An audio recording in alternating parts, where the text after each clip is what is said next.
Overclockers UK sent me this Roccat Skeltr gaming keyboard. Now, it's basically a high-end, rather expensive membrane gaming keyboard, which is a little bit interesting. We'll talk about that later. Now, you do have some interesting features like type to device with Bluetooth or via USB, which basically allows you to put a phone in the top sort of phone or tablet holder that I'll talk a little bit more later, and type directly to the device without having to plug anything in if you want.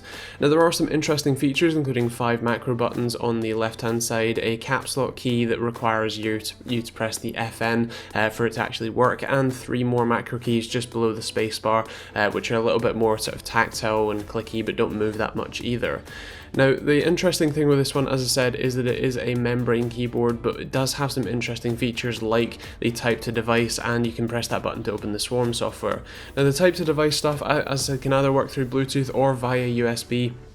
And you do have a USB port on the sort of basically right at the top where the cable comes out as a pass-through, and you can also plug in the your phone to the audio to pass through to the headphone jack audio, so that you can either have them mixed or anything in between. And you do, as I said, have a full USB plug dedicated to the pass-through as well as audio jacks as well. And it does come with a audio cable and a micro USB cable as well to plug your phone in.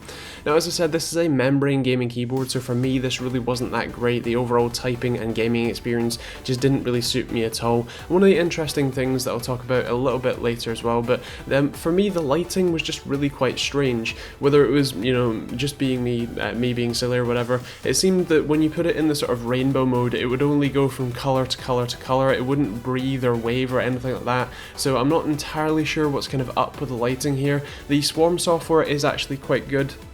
It's fairly easy to record macros and change key bindings and all that sort of stuff, but the lighting thing is still very strange to me and could possibly do with a little bit of work, but otherwise, as I said, the software is pretty good.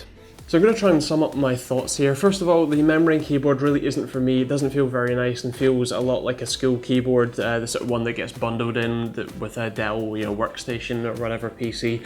And the typing feel, the travel distance actuation point really doesn't suit me or my typing feel or for me for gaming. Now, as I said, I am saying for me explicitly because typing feel is very personal. If you're going to pick one of these up, it's very expensive, especially it's more expensive than a lot of mechanical gaming keyboards.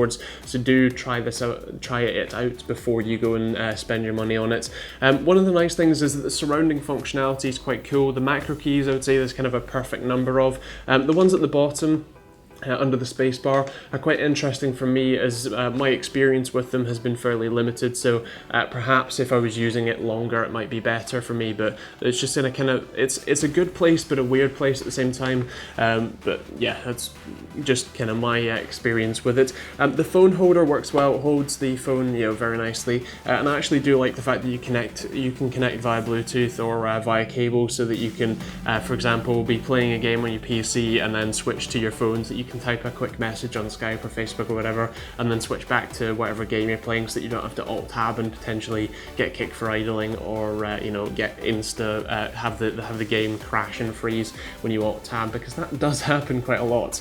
The pass-throughs are also quite nice, especially having the USB port one, although I personally don't like and or use the audio ones myself, so that's just that.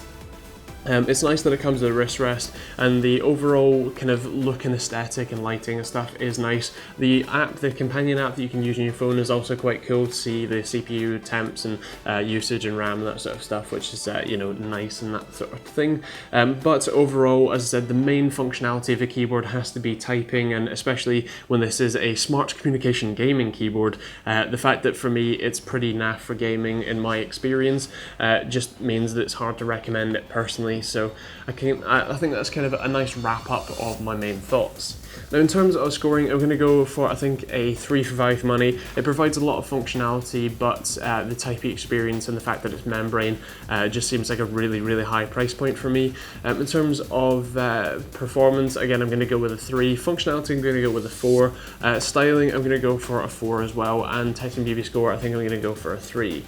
So I guess that kind of wraps it up really. If you've got any questions or thoughts on this keyboard, please let me know in the comments down below, and I'm happy to have a chat and see what you think and that sort of thing. Please do subscribe and like it if you did enjoy the video and found it useful, helpful, enjoyable and all that sort of stuff. If you didn't like it, feel free to hit the dislike button, but please do let me know why in the comments down below so that I can improve for next time. If you're planning on picking this keyboard up, then please do use my Amazon affiliate link. It genuinely helps me out and keeps the lights on and camera rolling and all that sort of stuff. And yeah, if you're buying anything else, please do use the general links too. So I guess that's kind of it.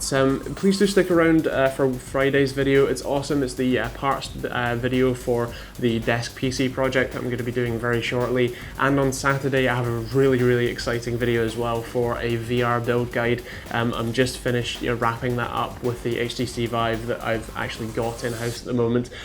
So I'm basically just playing with that and biding time until I actually have to edit the video. So please do stick around for that. It's awesome, and yeah, I guess we'll see you all in the next video.